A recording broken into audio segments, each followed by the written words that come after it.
Good evening, everyone. I wanted to welcome everybody to tonight's webinar. My name is Jim Shead. I will be your instructor tonight. Tonight's webinar is about bird dogging versus wholesaling and how to protect yourself doing both. This webinar has taken place due to some activity recently of my own properties and some of the students we work with. So I was asked to share some of the information of what is the difference in bird dogging and wholesaling, and how do you actually do both, and things like that. So I'd like to do that tonight. But before we get started, we have many on the call tonight that are new to our webinar series. We do these almost every week. And by the way, they are recorded, so if you miss something during the presentation, we do record them and we can send you a link to the follow-up webinars. But real quickly, for those of you that may not know me, my name is Jim Shead. I'm from Atlanta, Georgia. I am the founder of American Freedom Properties here in Atlanta. That is my investment company. Also American Investor Association and Canadian Investor Association. I'm what I call myself a business entrepreneur. I left corporate America at the age of 35 to start my own business, and I've been a business owner ever since. Haven't looked back, and I enjoy the freedom of being an entrepreneur and work for myself. I am a full-time real estate investor, so I do practice what I preach, unlike some other gurus that I happen to know. I'm also a teacher, a mentor, and a fear fighter. I love teaching. I started teaching about 20 years ago and mentoring about 15 years ago, taking on several students at a time. I'm not one of those, again, TV gurus that takes on a lot of mentoring students, but I do mentor people. And also, I'm a fear fighter. One of the things that I realized early on is that a lot of people, when they get started in real estate, one of the problems they had was fear, and they needed to overcome it. So in all my presentations that I do across the country and Canada, I love talking about fear, life coaching, things like that, which is a passion of mine. But tonight we're here to learn about bird dogging. And why is this webinar important to you? You know, one of the things that I have noticed over the last 20 years of doing webinars is that whatever the flavor of the day is what a lot of your new investors and what I call newbies tend to focus on. Now, what I mean by that, let me be real clear, is that when I got started in the 80s, you know, it was the savings and loan crisis. Then you got into HUD homes, and then it was REOs. In the 2000s, it was the fixer or the pre-foreclosures. Then it was foreclosures. Then it was new construction, condo conversions, and so on, all the way down to when the real estate bubble busted. It was buying real estate pools, buying notes. It was the bank-owned properties. Then when that dried up and no one was buying, it became wholesaling or bird dogging. And then when the TV shows came out, the Flip This House shows, everybody wanted to be a flipper or a rehabber. So, you know, and one of the main topics that is going around the education circuit, if you will, right now is wholesaling and bird dogging. And I talk to a lot of students and a lot of people that I invest with, and I think there's a big misconception on, first of all, what the two are and what your roles are.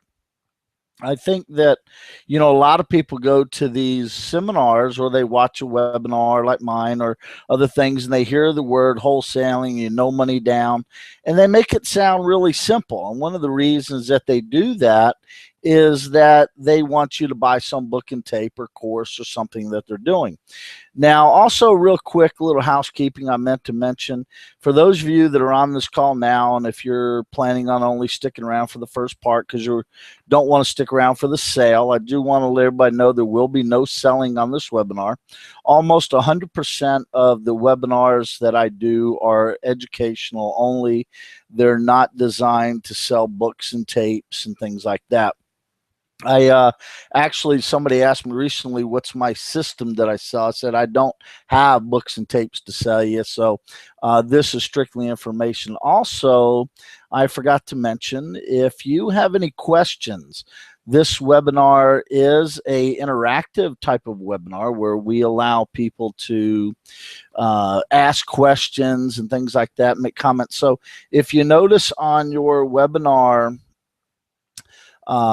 screen there through webinars on there, you'll notice that you can submit questions. So throughout the webinar, if you have questions, please post them. I'll be able to see them. And at the very end, I promise to answer almost all of them that I can, and I'll stay on as long as it needs to. And if it's a question that I feel needs to be answered at the time it was given, I'll answer it then. But I am one of the instructors that I do like interaction. Again, I do the business, and if it is a question that I happen not to know the answer of, I have a great team of people that I work with that I know that we can probably get you the answer and then follow up with you. But going back, why this webinar is important to you. You know, one of the things that I run into a lot in the industry is people that have a lack of knowledge. Now, it's not that they're stupid or ignorant or anything like that. It's just that they don't know what they don't know. And this webinar came about due to my friend Rob Provenzano actually doing a lot of marketing and things and talking about what, you know, bird dog versus wholesaling. And then lo and behold, about a week ago, I am searching some of the properties that I actually have. One of the things that I am diligent about is any properties that I own or I'm working on, I check once a week on the internet just to see what's being said about it. Now, one of the reasons that I do that is because I know that there are a lot of people out there committing fraud and they're scamming. Now, what do you mean by that? A lot of you may not know this, but Zillow, you can hijack other people's properties, and it happens all the time. There is some unscrupulous instructors out there teaching you how to create false ads and market other people's properties at a much lower price to get a buyer's database or a database of other investors. Now, this is something that I never preach, and I actually teach people about so you can avoid it. And that actually happened to me last week.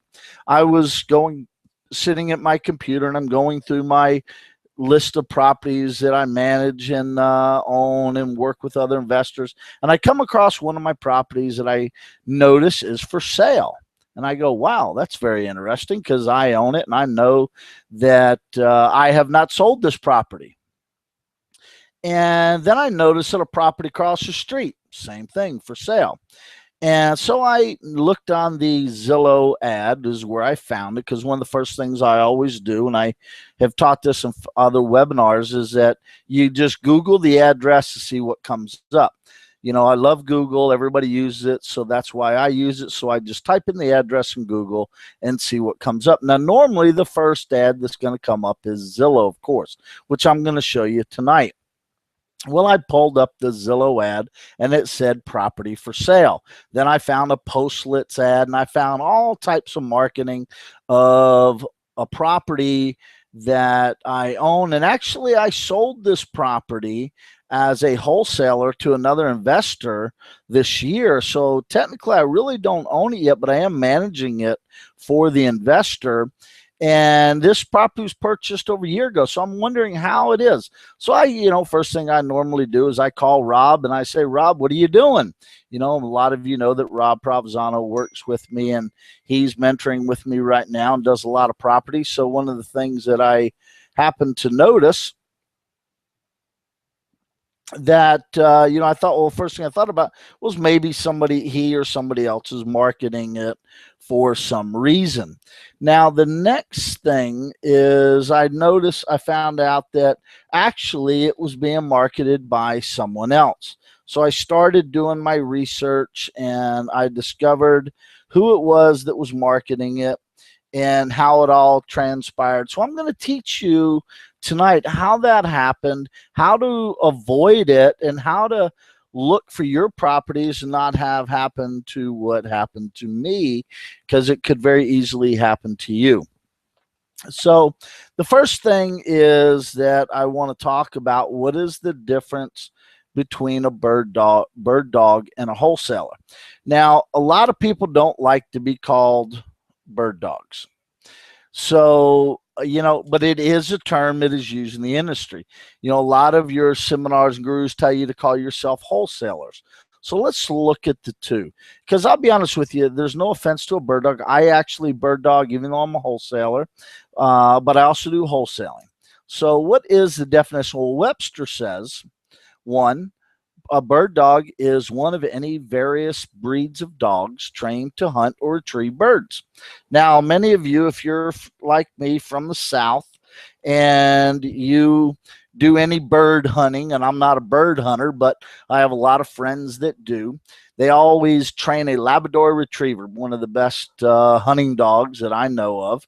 And the hunter shoots the bird, hunts it, and the dog goes and retrieves it, or the dog will go through the brush and point to where the bird is so the hunter can shoot the bird.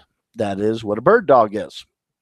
Another definition is it's an informal person hired to locate special items for people, especially a talent or scout who seeks out promising athletes.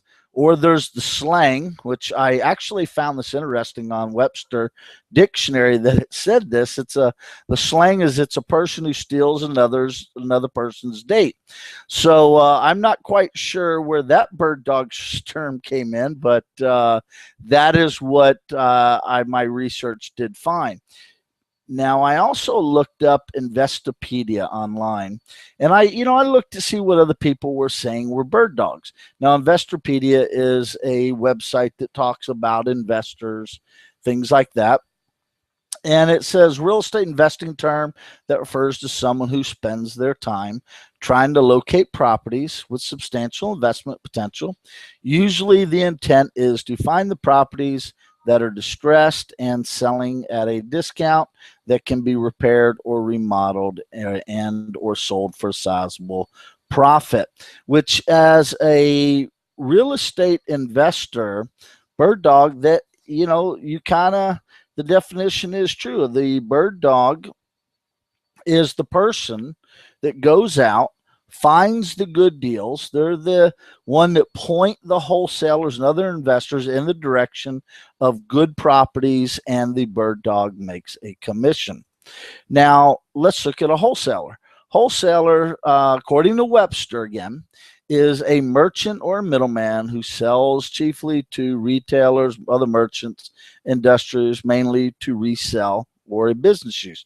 Or it's a person or firm that buys large quantities of goods from various producers and vendors and resells them. Now, when you look at the Investopedia definition, it's the real estate wholesale similar to the flipping, except that the time frame is much shorter. No repairs are made to the home, and that is by the wholesaler. They normally sell them as is before the wholesaler sells it. As a real estate wholesaler contracts with the home seller, markets the home to his potential buyers, then assigns the contract to another buyer. The whole goal of a real estate wholesaler is to sell the home before the contract expires with the original seller and it closes. Now, I've talked about this in many of my webinars and trainings, and almost everybody teaches us assignments. Really, what a wholesaler is someone that does a little bit more work than a bird dog. They're going to go out, and again, I'm giving you my opinion, which I think is pretty close because this is my webinar, and I think I'm pretty smart anyhow. But the wholesaler, their job is to go out. They're going to tie up the property in most cases.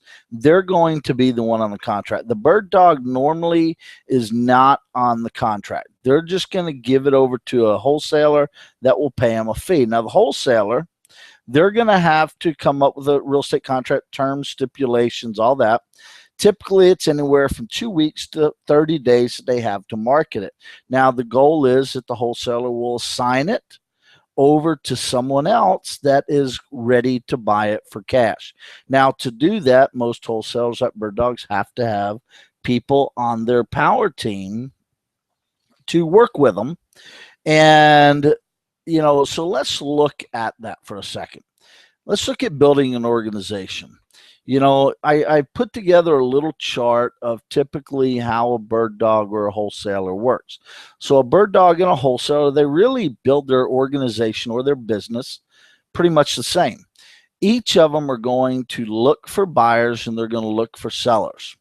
Now, a wholesaler himself or herself will go out and they will talk to sellers. They'll put up bandit signs. They'll send out the letters. They'll do the, we all heard about the yellow Post-its and the yellow bandit signs. You know, I was talking jokingly, a little side note to Rob yesterday. I said, who do you think invented the yellow Post-it note advertisement or the yellow bandit sign, and why did they do it? And Rob says, well, I think it's because they ran out of white at Office Depot, so they bought yellow, and some instructor said, let's do it. And I kind of believe it, because, you know, who knows who started it, but it you know, if you look at both the bird dog and the wholesaler, the same.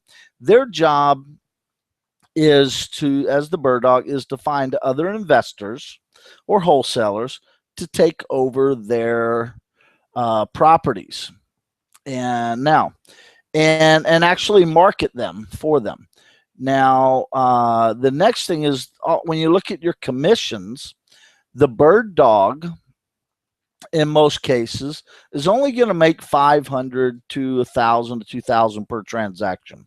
That is typical. Now, what determines what a bird dog makes is what the wholesaler is prepared to pay. And it really depends on how much your relationship is with the person, and also, you know, how many deals you're bringing. Now, a wholesaler, they can make $5,000 to $25,000. You know, myself, I look to make anywhere from 5 to 7 per deal. The reason I keep mine a little lower, and I know some investors that say, well, Jim, if I don't make 25,000 per deal, then I'm not going to even, you know, look at it. Well, to me, I'd rather do 10 deals at 5,000 than do one deal at 10. You have to also remember that as a wholesaler, if you remember the definition, your job is to sell your products or goods to someone else for a profit. Now, they also have to make a profit. So if you put too much commissions into the transaction, then what's going to happen is that it'll kill the deal.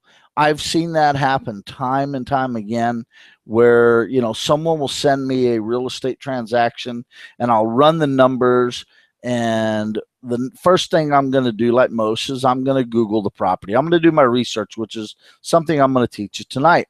And I can't tell you how many times I've run into where I find the property marketed for less by someone else on the internet. So I will end up calling the bird dog or wholesaler and say, hey, you do realize that this property is being marketed by John Doe on the internet for $5,000, $10,000 less than you're trying to sell it to me for.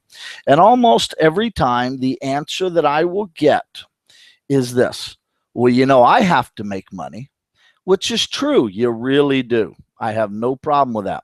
The problem I have is that as a new investor, or you're trying to break into the business, if the person you're working with is advertising the same property they gave you at a lower price, what are your chances of success? So you always want to work with that true wholesaler or owner that is an off-market property. So let's look at the virtual customer. Now, the last one I showed you was the bird dog and wholesaler that works, they network. They work with other people face to face. But there's a lot of people out there that are, you know, because of the internet, are working with investors all over Craigslist and other things like that. So let's look at that. The bird dog will still work with their investors or wholesalers, but what happens is, they then in return are going to work like a network marketing group. They're going to work with their customers and their investors, and so on and so on. Now, if you're part of some of these large online groups, Facebook and things like that, This is where that happens. You get one person that advertises, hey, I have properties. The next guy will come in and say, hey, let me have that property. And so they blast it out to the internet, which is, you see here on my screen, I have the internet marketers. I should have added to this presentation one more person, and I've talked about this in some of my prior webinars, is along with the bird dog and the wholesaler, there's also the marketer. Now, the marketer is just like the bird dog, just like the wholesaler, but the difference is all they do is market for a fee. They're going to market. They're not going to show it. They're not going to do anything. Hell, they don't even know the numbers in most cases. They just take what you have and send it out, which is kind of what happened on this property I'm going to show you tonight. So as you can see from my chart here, your property can get, from the start, from the very first person, it can be very diluted by the end. And that's what happens in a lot of cases today, is that one property gets marketed because of the internet on Facebook, Zillow, Craigslist, Backpage, Realtors, everybody else. And what's happening is it's commissioned 15 different times, and the deal becomes so overpriced and so overmarketed that no one ends up buying it. And then no one ever makes money.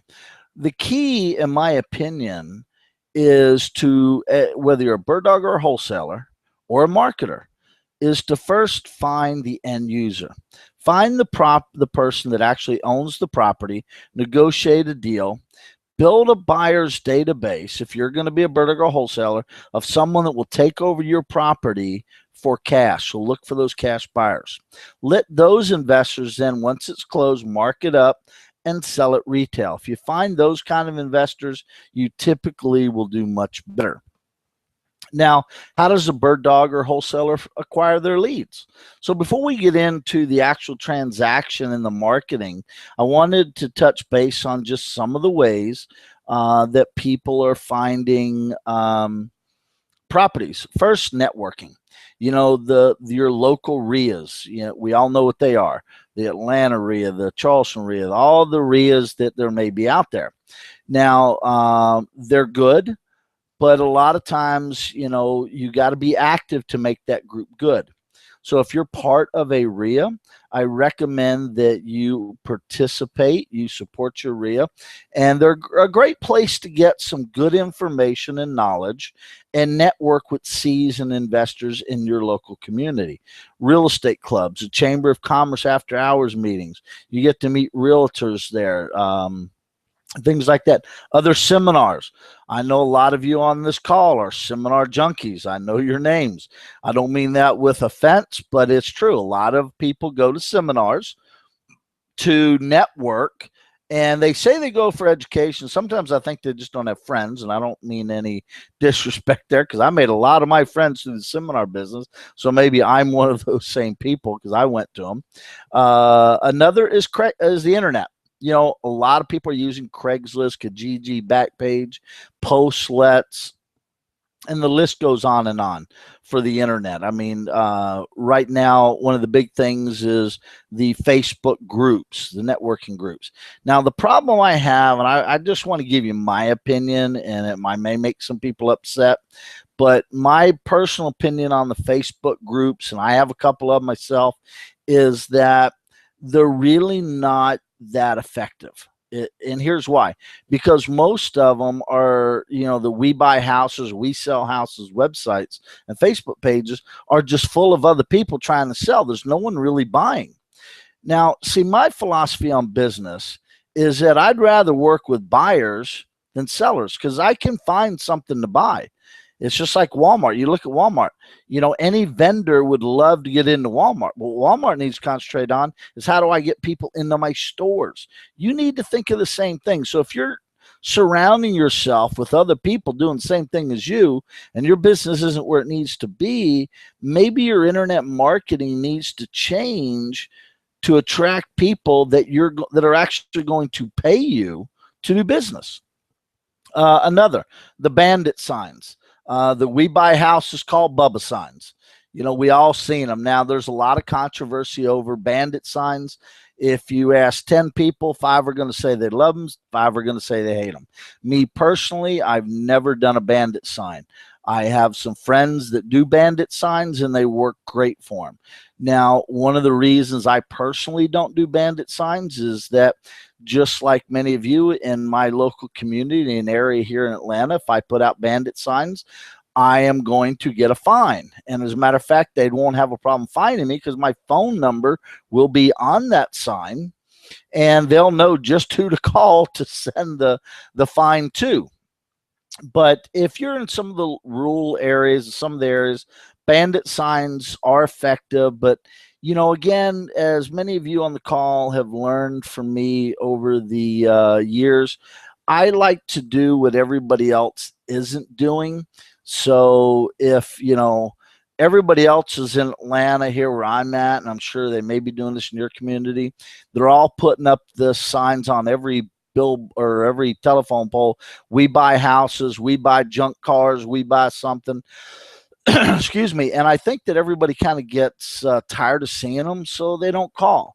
I like the personal touch, but I'm old school. So enough on my rant there. Websites. I don't have anything next to it because we don't really need to spend a lot of time on it. We all know what websites are. You know, websites are used for credibility, for marketing, for generating leads. But, you know, you all should have a good website in your marketing.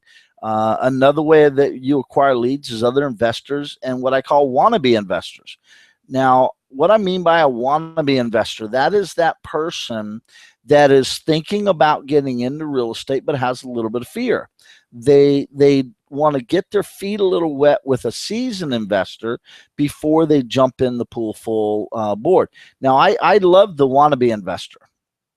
One, I love training them because they're just fresh. They're not tainted, and they're, you know, willing to try new things. Now, the wannabe investor normally starts out as the bird dog because they're scared to put their name on a contract.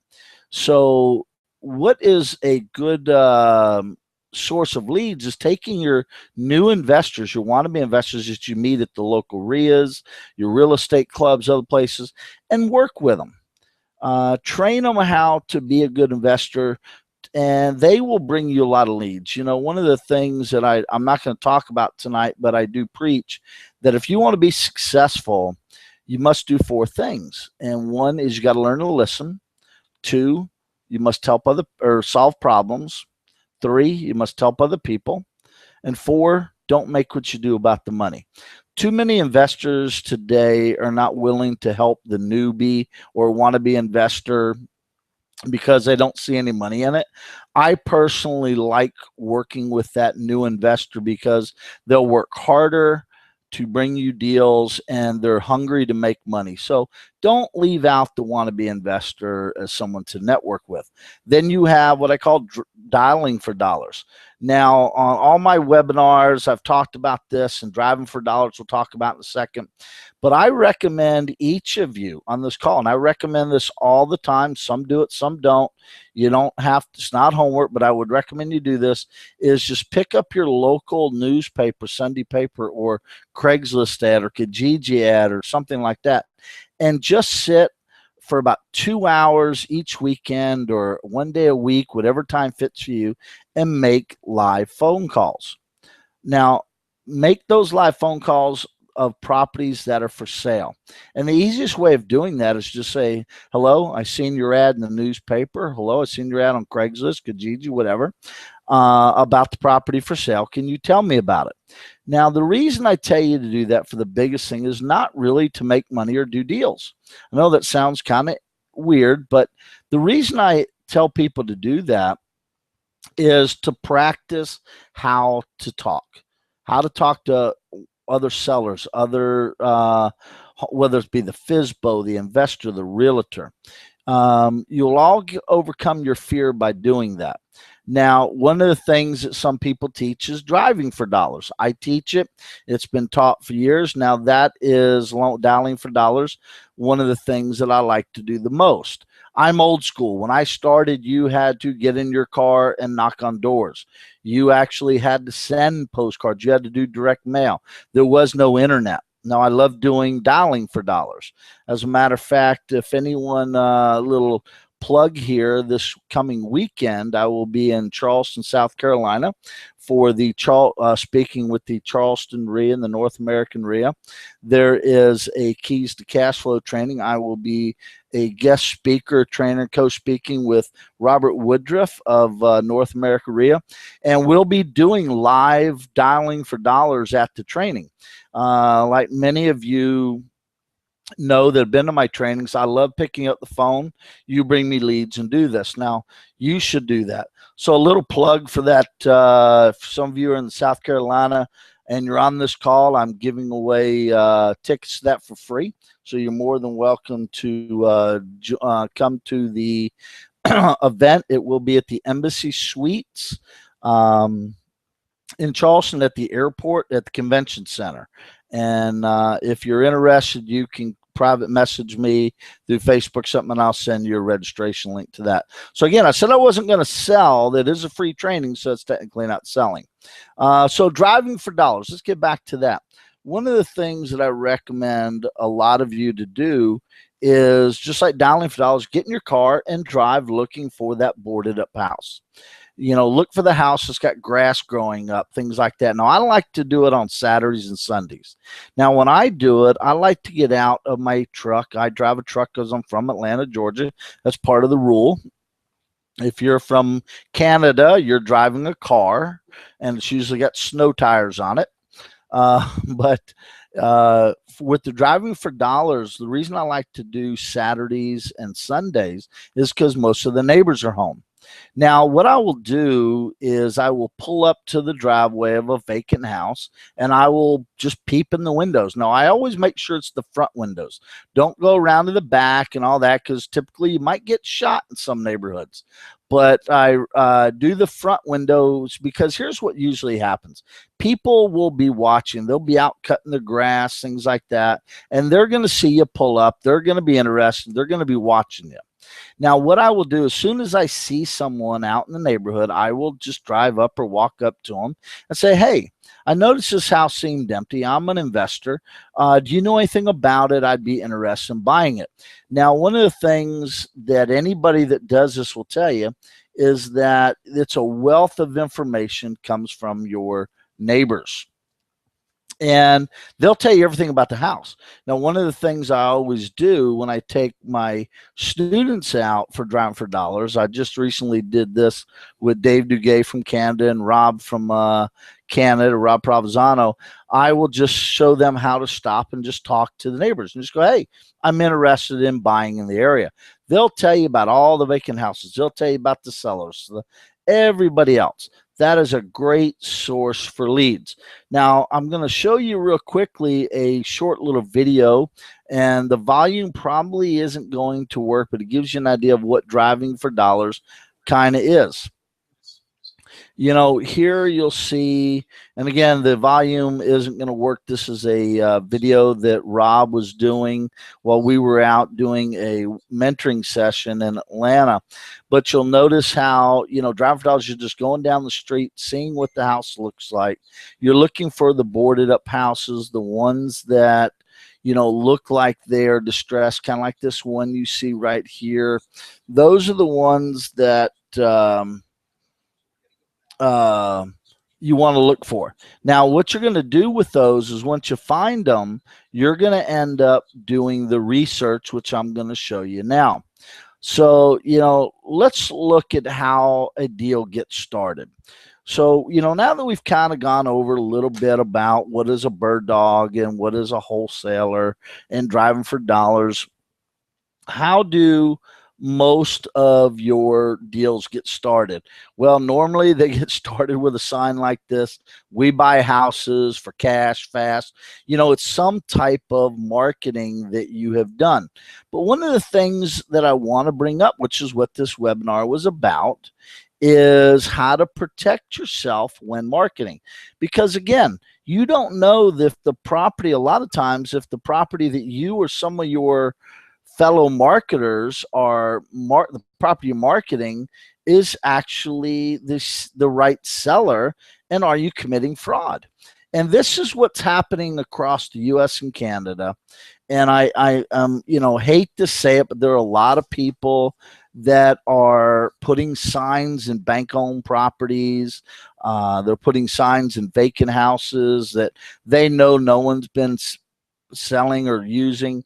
And what they'll do is they'll do things like owner will finance, lease option. They will also post the property on Zillow and Postlets, acting like it's really cheap so that they will attract a lot of buyers to the home or to the ad. And then they'll say, hey, the house was sold, but I've got other houses. You know, it's a really way. Now, the people committing fraud, they actually will go to writing a contract, which is what I'm going to show you tonight. And they will offer owner financing. Hey, if you pay me cash, I'll sign over a quick claim deed and it's yours. And guys, it's very easy to do. Now, the problem is that most of the time when the deal gets started with the bird dog or wholesale and they're marketing other people, the people they're dealing with trust them.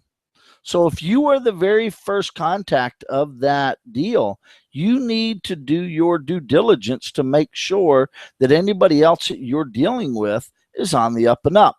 So let's look at the first step. So when making an offer, make sure that the person you're making the offer to is the real owner. Now, this particular case study that I'm going to show you tonight, I'm going to actually show you the real contracts and things like that. When I first got heard about this deal and seen it on the internet, I was under the impression that, you know, there was a lot more people trying to scam me and others than there was. And really what it turned out to be was one person, the seller, trying to make a few extra bucks, and a newbie bird dog who had sent it to a wholesaler, who the wholesaler thought that the bird dog had done their research, and the wholesaler then marketed it to other wholesalers. There was, by the end of the time that I found out about it, there was 9 people involved in this transaction. And the 9 people, minus the one selling it, were actually good people. You know, at first, of course, many of you know me, I was very upset. I was ready to put someone in jail and sue them and all that. But, you know, after I did my due diligence and research, I discovered that they were very nice people, very just people looking like you, looking to make money, but just didn't know how to do the right amount of research. Now, so the first thing I always do, and I brought up Netter Online, I've taught this many times at a lot of my webinars and trainings, but one of the very first things I do is when I make an offer, and let's say it's accepted, and a lot of times even before I make the offer, one of the first things I do is I want to do a public record search of what the county actually says about the property.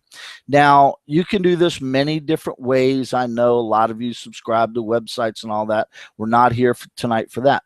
But what I do want to bring up is just a very simple site that I use personally that is a quick resource. It's called Netter Online. Now, this only works in the United States, so for my Canadian investors, this site will not work for you.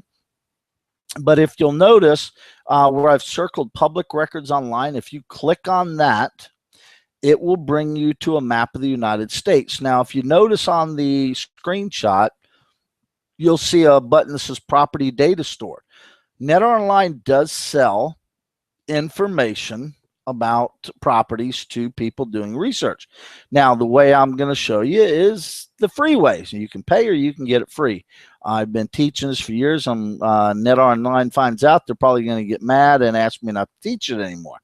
But the reality is that what they do is they give you links to the actual courthouse. So like I'm in Georgia, so I would click on the state of Georgia, down at the bottom, and a list of the tax office, the assessors, the deed trust, everything that was for information about that county would come up. Now another is Zillow. Now, a lot of people don't know this. They've looked at Zillow 100 times, but they don't know that under the home facts, you'll see a little button that says county website. So if you just click on that county website button, it will actually bring you to the county that that property is in any state in the United States. And it will bring you to the website of the county recorder or assessor in most cases. Now that is where you'll start. So if you don't want to if you want to bypass that online, this is another way to do it. So what will you see once you click on that? So if we were to click on that, it would take us to, and we're going to use Fulton County because that is where this property was. And Fulton County is Atlanta, by the way, for anybody that's not from this area. So we have a lot of counties. Fulton County is Atlanta. Now, you'll notice the first thing that comes up is you can search a property by the location address, the owner's name, parcel number, legal information. You can search a map. You can do search sales, as a matter of fact. Now, not all counties do this. Not all counties offer the information, so you have to find out if your county, but most of the major counties do offer this. Now, I actually search by address because most of the time that's all I'm going to have. I don't have the parcel number at this time. I don't have the owner's name. And even if I had the owner's name, I want to check the address to see what is listed for the actual property. So we're going to click on the address. Now what will pop up next? And again, these are screenshots. I've cropped them down just so that you guys could see them larger on the PowerPoint. You could follow along on the internet if you're at home on this, but you would type in where it says street number, you would type in the street number right there, now the street name. Now that's all I normally do. I don't put where it says street type street, avenue, lane, because the least you put in, the easier it is for them to search. So I type in the address and up comes the property information. Now, this is a screenshot of the property in question that I'm talking about tonight that was hijacked. Now, the bird dog had said that when they pulled up the information, she never did tell me, it was a she, where she got it. She just said, "Hey, I'm so sorry. When I looked up the owner, it showed the other person." Now, when I said to her, I said, "Well, where did you look?" She says, "Well, the internet." Now, I purchased this property, as you will see, and you'll see right up there, owner's name, American Freedom Properties. I actually have whited out some of the legal information. Now, as you will see there, I'm clearly the owner. Now, that's according to what the county says. Now, again, the county doesn't always have updated records. That is a fact. So you gotta, play with it around. But if I don't find it here, I'm gonna go look at the tax office, and I'm gonna find out where the actual taxes are being sent. Now, if you want to even go farther than that, you can actually pay to actually see the transfer and the deed. In many cases, it's online. So when you pull up at the bottom of the county assessor's information, you will see clearly where American Freedom Properties, and again, this is all live information. So the only thing I've hidden is the actual person that I've sold it to. But you'll see American Freedom Properties, we purchased this in 2004. Now you'll notice a Travis Fitzhugh, and that's the only name that I'm going to divulge because that's the person that actually was trying to sell this house that he did not own. So if you notice here, on 2009, Travis purchased his home for $9,400 from REO Nationwide. Now, what ended up happening was in 2014, if you look at the dates over to the left, you'll notice where you see deed of gift. Now, what that is where Travis, his partner was Kenneth, who was the one selling the whole home. There was liens on the property. Now, we purchased this home for $17,177, but that was an assignment, and I have the quitclaim deed on. This was all done with the attorney. She knows this was all done in a few days of each other. But you can clearly see who the owner was of the property. Now, once the offer was made, so let's go back a minute. I just showed you what the bird dog and the wholesaler should have done. Now, what's amazing to me is, like I said, there was 9 people involved in this property. When I say involved, there was 9 different bird dogs and wholesalers that were trying to market this property. Not one of those people bothered to do a research or a quick search, just like I showed you, of who the actual owner was. Amazing to me. It just blows me away. And I asked actually each one of them, you know, why that was. And the first 2, which was the original bird dog that sold it to the wholesaler, said was, well, we looked online and the online said that, you know, somebody else was the owner. The guy was the owner. And I said, you know, where did you go? So I finally talked to the wholesaler, and she said, well, you know, we subscribed to one of those online services that just does it. I said, so you paid for the wrong information? They said, yes. I said, wow, that's amazing to me. When for free, you could have simply went to the county assessor's page and clearly seen that over a year ago, well over a year ago, that person had sold the property. Now, so let's look at what transpired. So the bird dog brought it to a wholesaler. The offer was made. Now the marketing begins. So this is how the deal went bad. The first thing was that the bird dog right here, they sent it out to all their different wholesalers and investors. Those wholesalers sent it out to all their customers and so on and so on. The bird dog also put it out on the internet that they had a property for sale. Now, the funny thing was the bird dog actually didn't have it under contract. The bird dog was just marketing. We sell properties. We have wholesale properties. They went to Facebook. They went to all the places most of you go. They started telling everybody, we have inventory. Everybody got excited. Now, the next thing was that it got marketed. So a wholesaler did end up putting it under contract.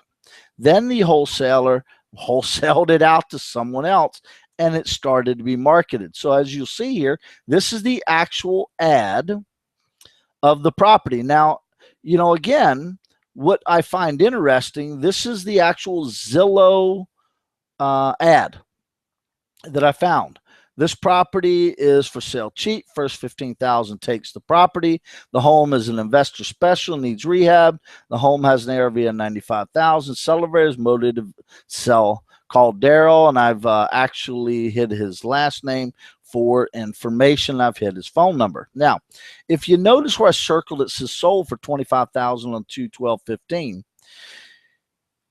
All they had to do, or someone had to do, was say to the seller, it says that you sold, that the property was sold in February of 2015.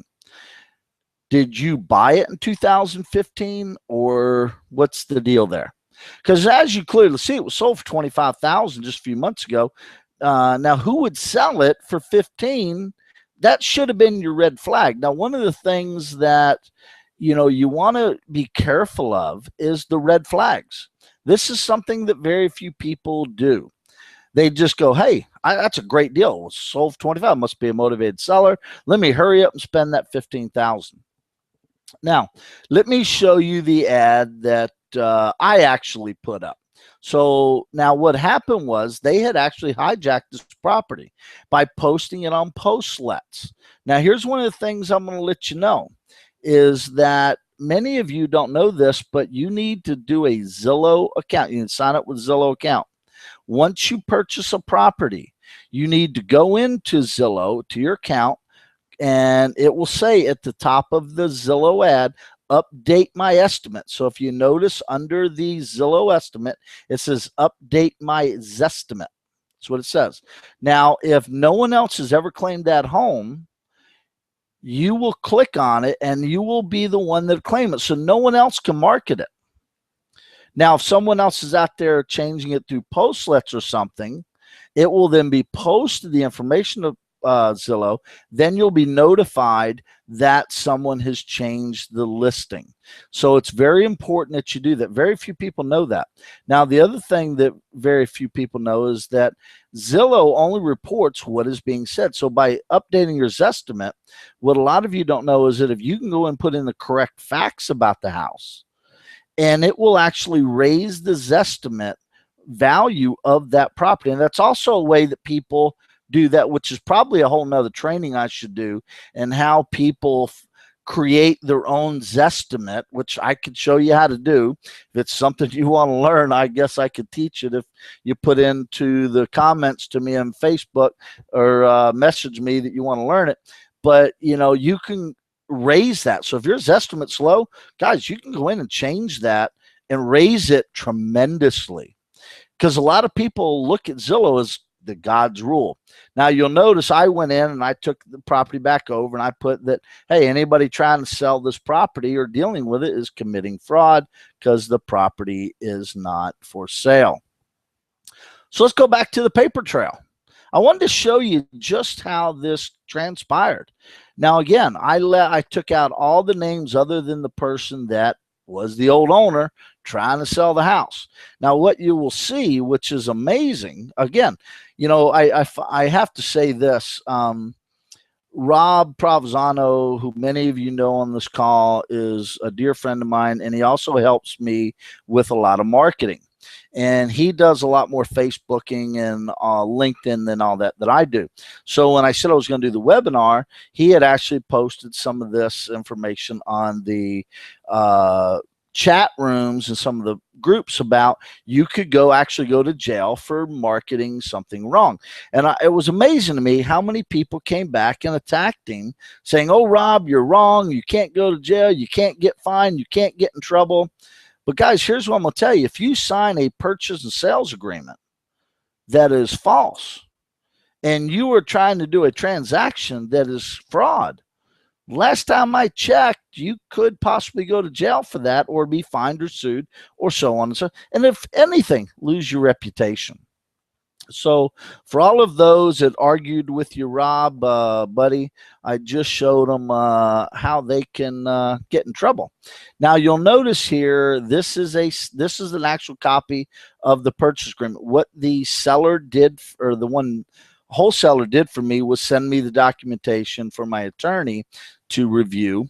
And you'll notice where the sales price was actually $10,000.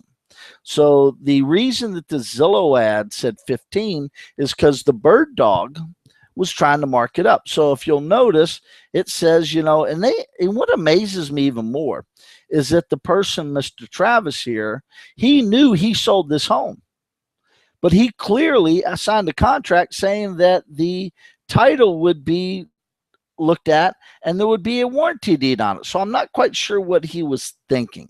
Now here's actually the signatures. As you will see, the date of the signature was 3/19 and he signed it on the 27th of March. So I want you to watch that, because here's what then ended up happening was that the property was immediately assigned, just like a wholesaler or bird dog does. So on the 21st, a little bit later, the property was assigned to another wholesaler.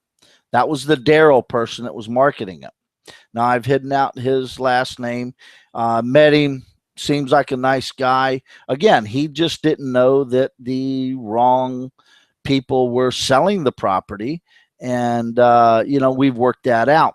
But you'll notice here, on the assignment contract, and it was signed by both parties. So imagine this. Imagine that, you know, so let's just say, for hypothetical reasons, that, you know, the people that attacked Rob and said you can't get fined and all that was true. Here's the other thing that you want to really pay attention to.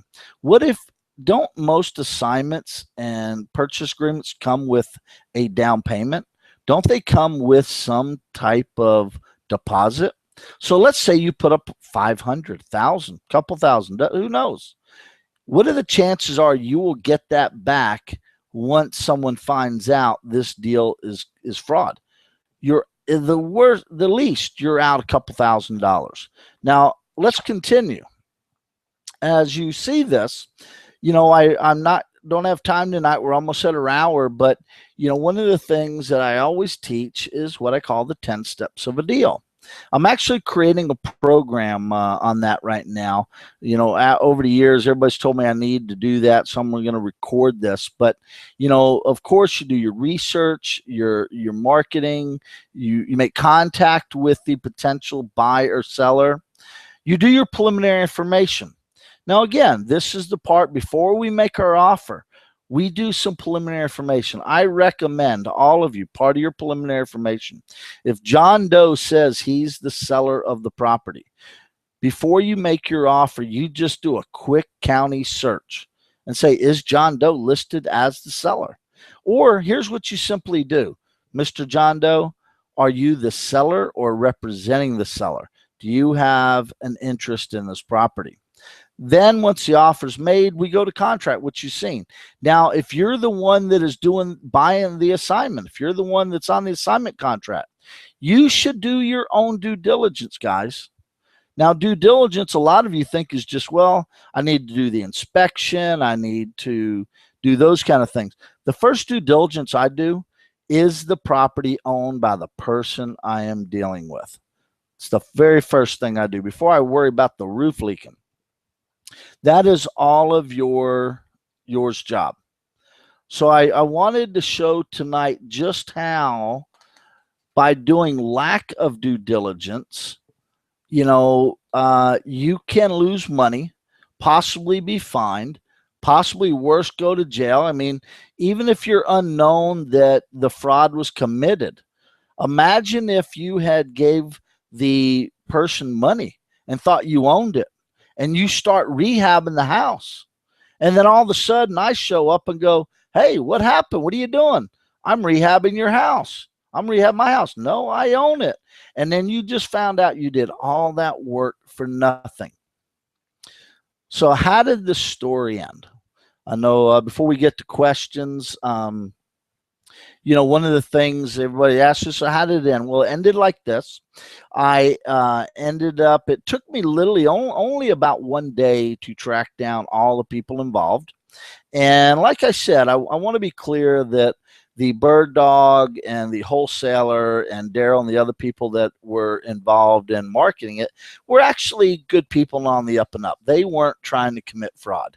I want to be real clear about that. The mistake they made was that they didn't do their due diligence. They trusted someone else, that their word, that the seller, and it started with the bird dog. And a few of the people involved were actually seasoned investors that have been doing this for years. Now, the first wholesaler that did it was fairly new. She has a job, great person. I met her. We've stayed in contact, but she just didn't know what she didn't know. That's all she was guilty of. Now, the Travis person that had sold it, his excuse was that he didn't know that the sale went through. That was the interesting part. He had said, well, I thought I signed some paperwork, but I never got anything back from the attorney. And when the bird dog called me and said I was the owner, because that's actually how it started. The bird dog was doing their driving for dollars and seen the vacant house, boarded up, secured. So they did the research that they paid some online service to. And that service said that a Ken Fitzhugh was the actual owner. So they looked up the phone number, they contacted him. He actually told me, he said, I told him I didn't own it. And she goes, well, the county courthouse says you do, according to them. And what ended up happening is he thought he could get an extra $5,000, because what ended up happening was he lowered the $10,000 to $5,000. Said, here, just give me $5,000 and I'll walk away, which should have gave somebody a red flag. But long story short, he apologized. No one got, I never, followed up with the attorney, which I had already called actually the authorities. I'd called the police. I'd called my attorney, who is a judge. And, after looking at everything, I decided it was just easier to let it go and post online that, it wasn't for sale, because as we all know, attorneys are not cheap, and it just wasn't worth it to me. But it was a great learning experience, and for a lot of you, and I've been through this before. I've had properties recently, the one that I purchased one time, that the seller had a partner and they didn't know the partner had sold it. This happens all the time, guys. So again, I wanted to share that story and the webinar with you. And before I take any questions, as I told you, there's no real selling on this, our webinars. I love doing these for free. It's my way of giving back. I hope all of you appreciate it. One of the things that I do ask, though, is that to help us out and pay us back is to remember to like us on Facebook and subscribe to our YouTube, and like us on our Facebook channels. And also, we put on YouTube extra trainings for those who subscribe. We have private videos that once you subscribe, you can get, of other backed up webinars, things like this, other trainings. We're continuing to do more. And that's, the way you can help American Investor Association and Canadian Investor Association grow. We're a member-based organization, and it's one of the ways that we can share and give back. So like us on social media. We would greatly appreciate it. And now I will answer a couple questions that have come through, and I've only gotten 3. So if you, at this time, if you're still on the call, I see we still have a good number on the call. So I hope everybody has enjoyed the webinar. And again, if you really did enjoy it, go back on to our Facebook channels and write a little post that, hey, you loved the training, it was worth it, and that's how we grow. But the first question is from Raphael. When do you do business with a wholesaler? Is it okay to ask the person to show you their contract so you know the terms they have with the seller? Can you demand to see the contract they have with the seller? Now, if you are buying a property, that's a good question.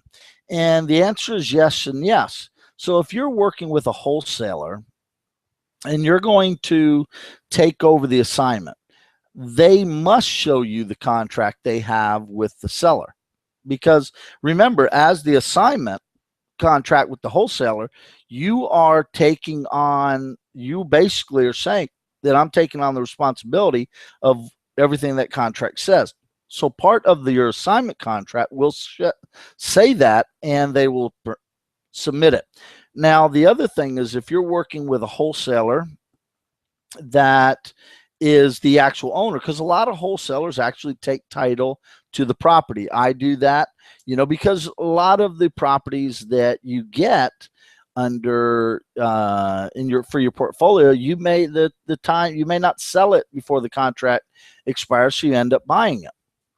So in that case, Raphael, there would be no other contract for them to show you with the seller. The only contract that you would see at that point is between you and the wholesaler on the purchase of the property. But again, if you are assigning they're assigning the contract over to you, simply, just like I taught tonight, review it.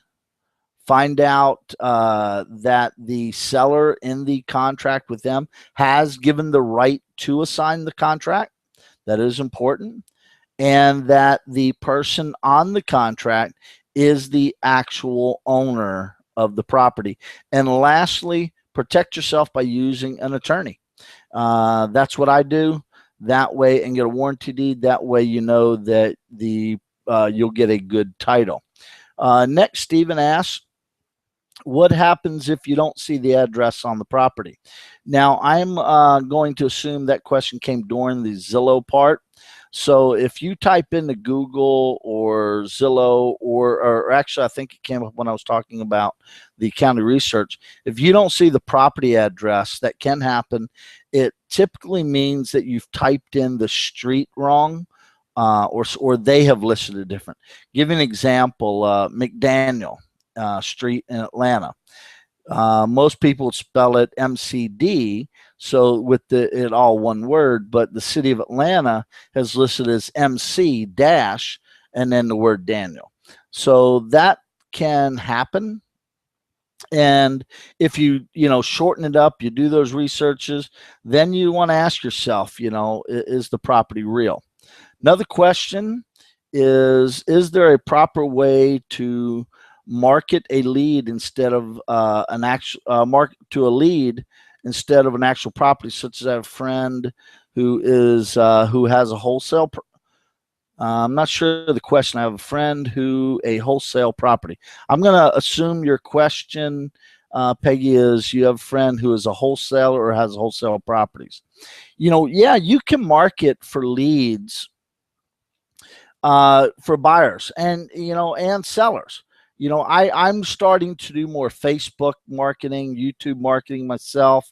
I do Craigslist. Now, one of the ways I like to market for leads is eBay. I put what I call my throwaway houses I get really cheap.